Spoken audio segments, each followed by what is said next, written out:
在亚美尼亚推介会上。 Չինաստանի կենտրոնական հեռուստաընկերությունը Հայաստանի նորերս անդրադարձել է Շանհայում անցկացվող ներմուծման միջազգային 8-րդ էքսպոյի շրջանակներում։ Մեծամասշտաբ այդ միջոցառմանն այս տարի 155 պետության 4000-ից ավելի արտադրող է ցուցադրել իր ապրանքը։ Հուսով, որ բիզնես կապեր կհաստատեն ու կկարողանան վաճառքներ սկսել արևելքի ամենախոշոր ու վճարունակ այդ շուկայում։ Մեր երկիրը Շանհայում ազգային տաղավար է բացել, ներկային եղել էկոնոմիկայի փոխնախարարը Դեսպանը առևտրային կցորդը։ Ցուցադրվող 12 տնտեսվարողից 7-ը իրենց պարտնյոր կազմակերպություններն էին, պատմում է հայ-չինական գործընկերության կենտրոնի ղեկավարը։ Այս տարի առաջի անգամ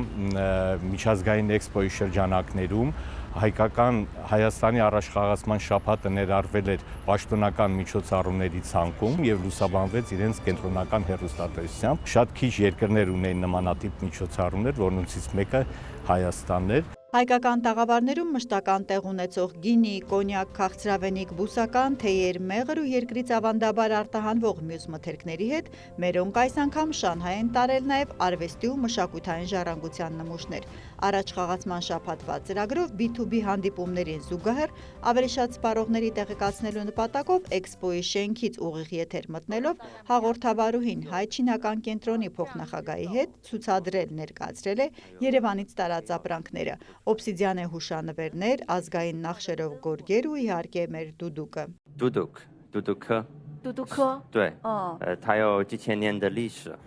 Ցուցահանդեսային կոնցեպտը մտադրված էին մի քիչ փոխել բիզնեսից բացի նաև սովորական սպառողներին Հայաստանով հետաքրքրելու, որպես զբոսաշրջիկ մեր տարածաշրջան բերելու նպատակով բացատրում է Արմեն Մխիթարյանը։ Հաղորդումներից հետո մեր տաղավար այցելողները նկատելի ավելացել են հյուրասիրվել թխվածքով ու կոնյակով։ Թունդ ալկոհոլ է, բայց հետո բերանում յուրօրինակ զգացողություն է մնում։ Սխալ է տպավորությունը, թե չինացիները խուսափում են սպիրտային խմիչքներից իրենց բայջուն 56% թնդություն ունի, թեպետ արտահանելու համար մենք ճիշտ կլինի պայքարենք գինու նիշայում տեղ զբաղեցնելու համար, ասում է Մխիթարյանը։ Հսկայական այդ շուկայում ոչինչ միանգամից չի լինում, բայց կամաց-կամաց կհաջողենք վստահեմ։ Կնքվեցին 3 պայմանագրեր, որոնք մոտ ապագայում հնարավորություն կտան ընդլայնվել մեր արտադրողներին ավելի լավ ներկայացված լինել չինական շուկայում եւ ինչու՞ չէ նաեւ իրենց արտադրանքը արտահանել Չինաստան։ Ինչ ապրանքների արտահանման մասին է խոսքը։ Խոսքը գնում է, ելի ասեմ, ավանդական մեր խմիչքների, հրուշակեղենի եւ տեքստիլ արտադրանքի վերաբերյալ։ Շանհայի էքսպոյի հետ կապված մերոնց նպատակը հրավիրյալ երկրի կարգավիճակին հասնելն է։ Այդ դեպքում արտահանվող ապրանքների շատ ավելի մեծ ու ներկայանալի տեսականիով կգնան ցուցադրության։ Հերմինե Բաղդասարյան, Մհեր Կիրակոսյան, լուրեր։